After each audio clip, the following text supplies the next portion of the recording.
पहा नवीन एपिसोड्स एकदम add free.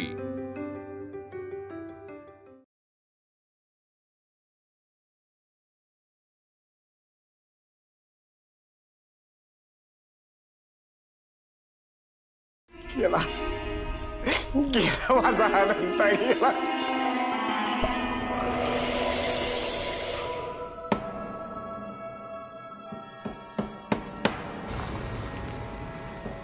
कसे परत येतील सांग बरं ते। रक्ताची धार श्वास कोंडेल त्यांना परत यावं लागेल। या नको सांग।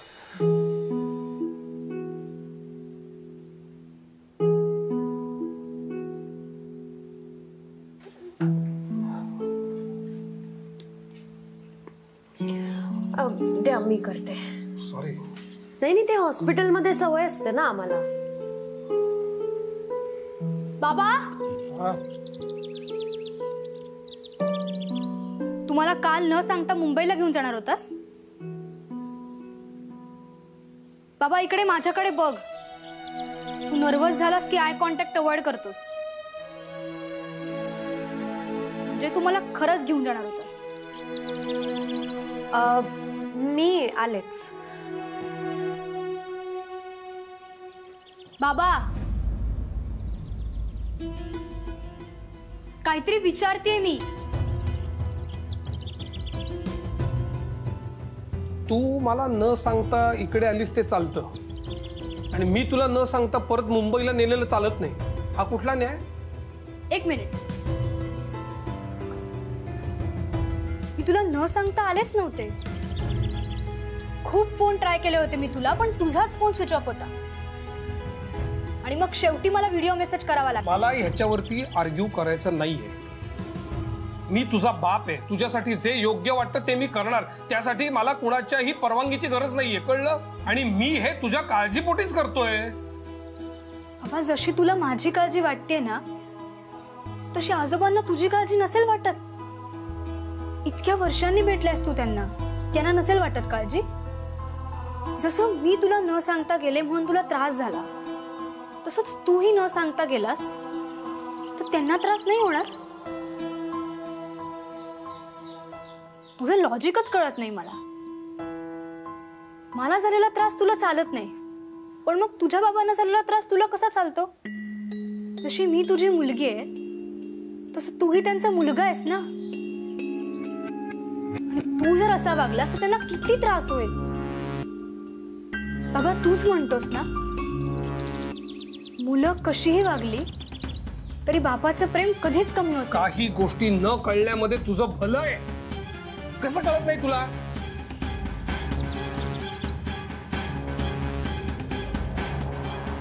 बाबा माझ्यापासून गोष्टी लपवायला लहान नाहीये मी आता। तुला मला सांगायचं नाहीये का? ठीक आहे, नको सांगू। ऍटलीस्ट नाना आजोबांशी बोल ना। या सगळ्यातून एकदा बाहेर पड बाबा। डॉक्टर काका बोलले होते, काहीतरी खूप साचलंय तुझ्या मनात। बाबा लुक ॲट यू, तू मध्येच घाबरतोस, पॅनिक होतोस, एन्झायटी अटॅक्स येतात तुला। हे सगळं का होतंय माहितीये तुला? कारण तू सगळं तुझ्या मनात साचवून ठेवलंयस। तू असं नाहीयेस रे। तू माझं एकदा ऐकशील? फक्त एकदा माझ्यासाठी नाना आजोबांशी बोलशील?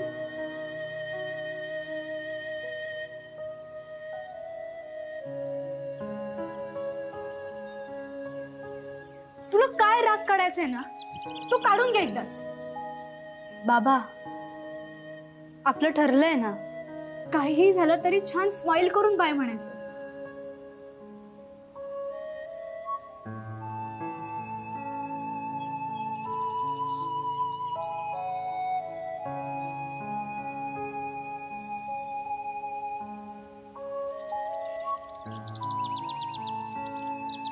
बॅग भर, निघायचं आपल्याला. नो मोर आर्ग्युमेंट्स. तू एक नंबरचा हट्टी आहेस बाबा.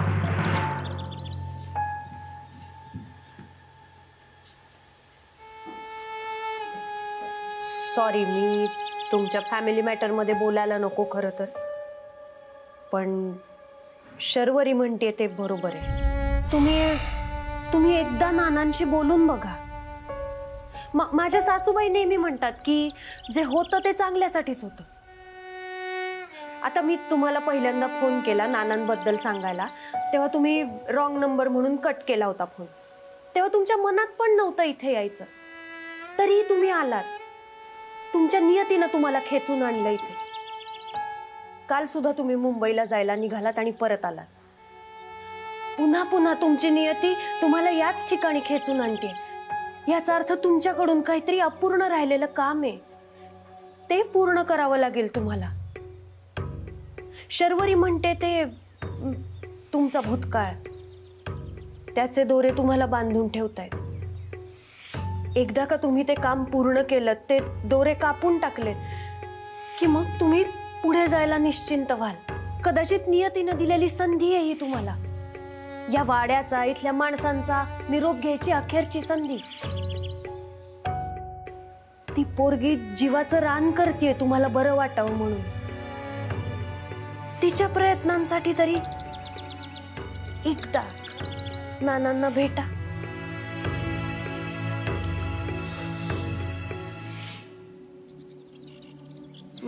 मला माफ करा, मी जास्त बोलले असेल तर. येते मी. एक मिनिट.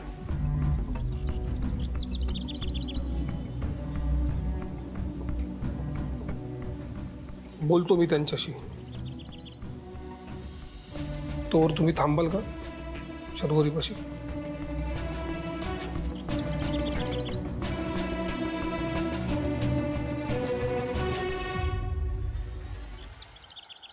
किती भारी आहे वाडा आणि किती मोठा आहे. आजपासून ही माझी रूम. नाही, ही माझी खोली. नाही, ही माझी रूम आहे. नाही, माझी म्हणजे माझीच खोली. अरे काय भांडताय दोघं? आल्या आल्या काय भांडणं चालले? अनंता, जा बरं बाबांना बोलून आण. जेवायची वेळ झाली आहे म्हणा. चालेल, माझी रूम आहे.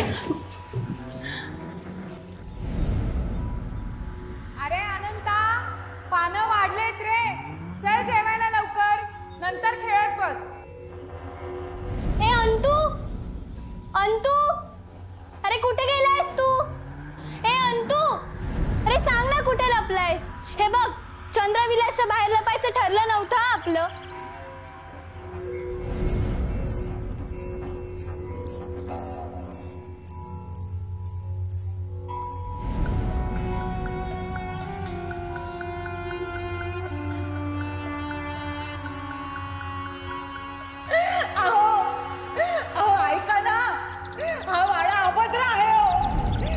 इथं कोणाचं भलं होत नाही. अहो ऐका ना माझं. अहो चला ना हा वाडा सोडून.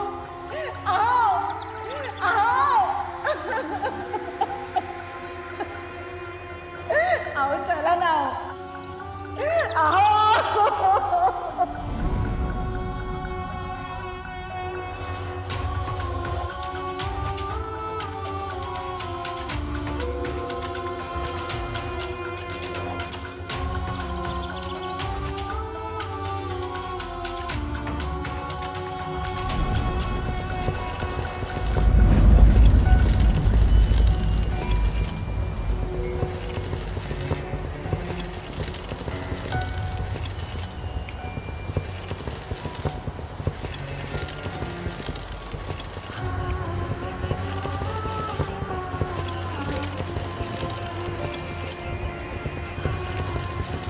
अग्नि स्वाहा अग्निय इदम मम अग्निकांड यज्ञ भूतो यक्ष राक्षस पनंगा.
का केलं तसं?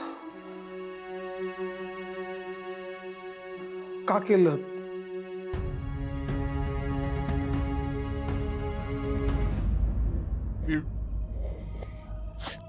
आली आशुतर राजी आदमी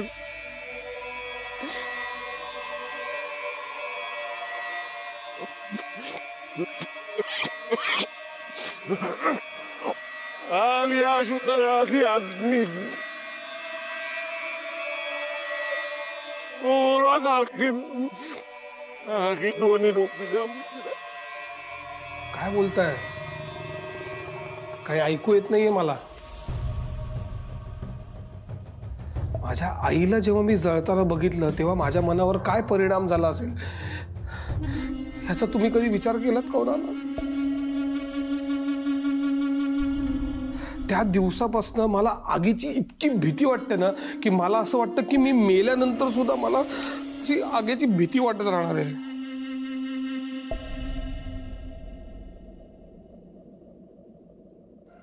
इकडे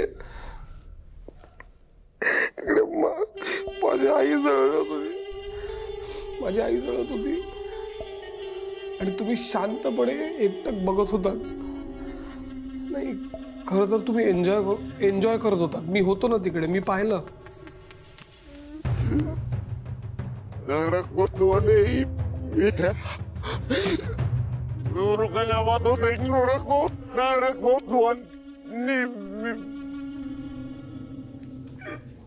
दूरवा दूरवा दूरवा दूरवा नाही दूरवा दूरवा दूरवा. पहिले तुमचा घाणेरडा स्पर्श नकोय मला.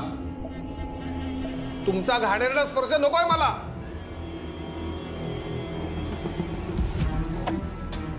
नाना, या वाड्यामध्ये आल्यानंतर तुम्ही पूर्णपणे बदललात. एखाद्या सावकारासारखे वागलात तुम्ही आमच्याशी, सावकारासारखे. आमच्या तिघांची तुम्ही इतकं वाईट वागलात ना. कधी आम्हाला प्रेमाने जवळ घेतलं नाहीत, कधी प्रेमाने दोन शब्द बोलला नाहीत, कधी प्रेमाने बाहेर घेऊन गेला नाहीत, काही नाही. नाना, आईला तर तुम्ही जिवंत जाळलेत. ताईचं काय केलं तो तुम्ही? हा, ताईलाही मारून टाकलं.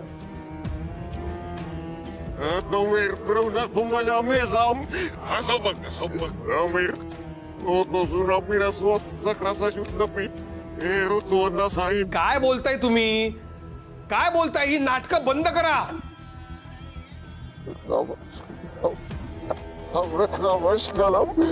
माफ? मी कोण माफ करणारा? अहो, 35 वर्षापूर्वी आपला संबंध संपलाय. मी कोण तुम्हाला माफ करणार?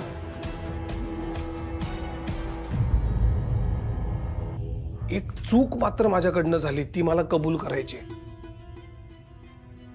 एका भावनिक क्षणी मी माझ्या गौरीला तुमच्याबद्दल सगळं खरं खरं सांगून बसलो आणि मग तिने चंद्रविलासचा पत्ता शोधून काढला. तुमच्याबरोबर वर्षानुवर्ष पत्रव्यवहार केला आणि म्हणूनच तुम्ही आज आमच्यापर्यंत पोहोचलात आणि मी आणि माझी मुलगी या चंद्रविलासमध्ये येऊन अडकलोय.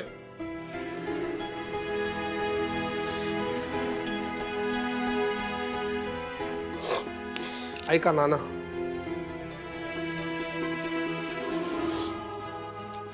मी तुम्हाला स्पष्टपणे सांगतोय, तुमच्याशी मला काही घेणं देणं नाहीये. तुम्ही जगलात काय किंवा मेलात काय, मला काही फरक पडत नाही. मी हे सगळं माझ्या मुलीसाठी, शरूसाठी करतोय, कारण की तिला तिचे आजोबा बिचारे वाटतात, प्रिय आहेत तिला तिचे आजोबा. पण मी तिला तुमच्याबद्दल सगळं खरं सांगितलं तर ती तुमच्या वाऱ्याला सुद्धा उभी राहणार नाही. पण हे सगळं करण्यासाठी मला तिला सत्य सांगायला लागेल आणि ते मला करायचं नाहीये.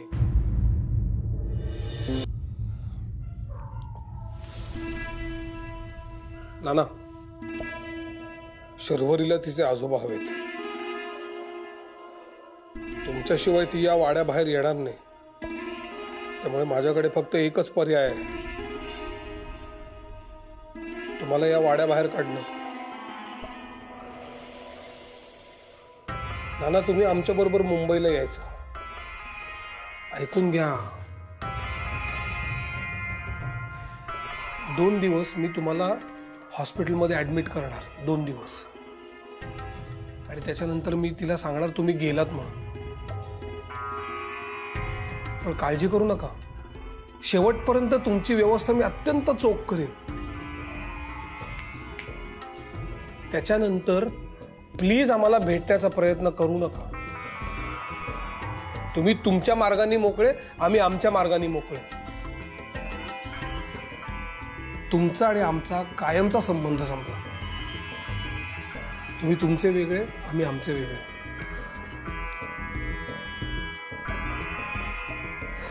माफ करा.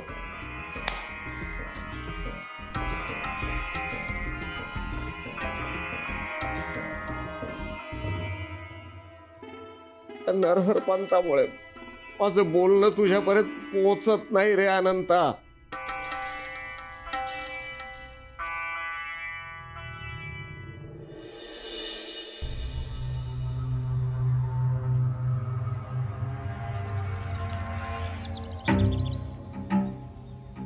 ए बाय, काय करतीस? कवली फुलं हे असं काय करेल त्यांचं? फुलावर राग काढायचा ही येल आली वय तुझ्यावर?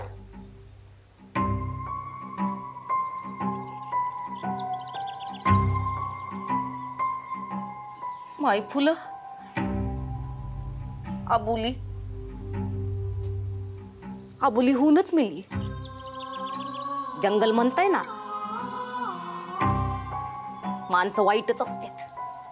आय एम सॉरी, नकळत झालं ते, मुद्दाम नाही केलं मी, खरंच सॉरी. म्हणलं होतं ना मला शिवायचं नाही ते.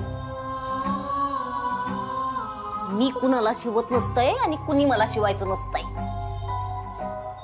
तारा, कशाला उगीच चिडचिड करतेस ग? आधीच ती दुखावलीये बिचारी. समजून घे जरा तिला. गलतील पानं, जलतील मन. बिचारी बापाच्या रागाची शिकार बनती. तारा, बास आता. तू नको त्यांच्यात पडूस. त्या महाजनांना काय त्रास होतोय आपल्याला काय माहित. असं उगीच कुणी कुणावर रागवत नसतं. नक्कीच काहीतरी वाईट घडलं असणार, पण आता ते त्यांनी विसरायला हवं. शर्वरी, सगळं नीट होईल. हं, आता तुझा बाबा गेलाय ना नानांच्या खोलीत त्यांना भेटायला. बघ, त्या दोघांच्या मनावरचं ओझं कमी होईल. बाप लेकाचं नातं असंच असतं, फार काळ नाही राग धरतायत. बाबा खरंच गेलाय बोलायला? हो मग.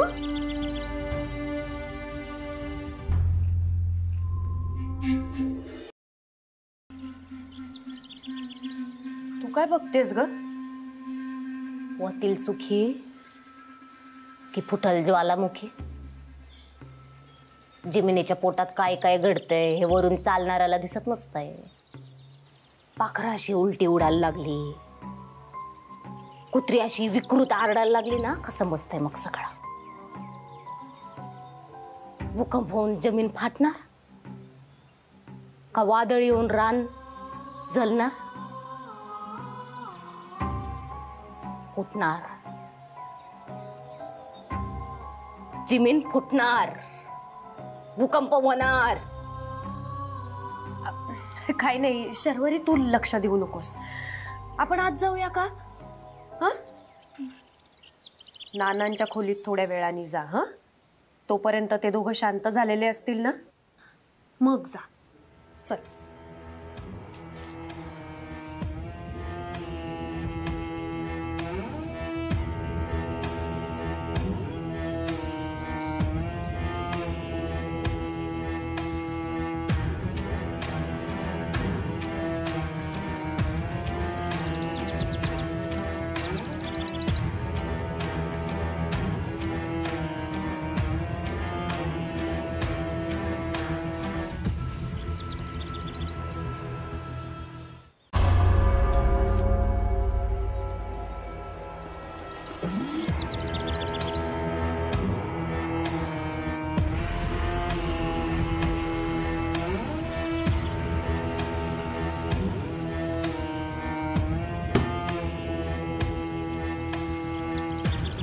नाना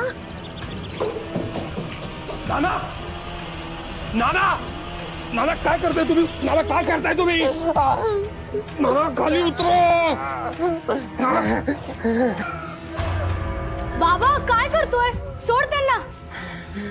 नाही शरू नाही, शरू नाही, तुझा गैरसमज होतोय. असं काही नाहीये शरू, मी काही नाही बाबा केलं. तुम्ही या. सावकाश या. शरू मी काही बोलू नकोस, माझ्या डोळ्यांनी बघितलंय मी. तू जा इथून, लांब हो. शरू प्लीज ऐक माझं. शरू बाबा तू आत येऊ नकोस. अरे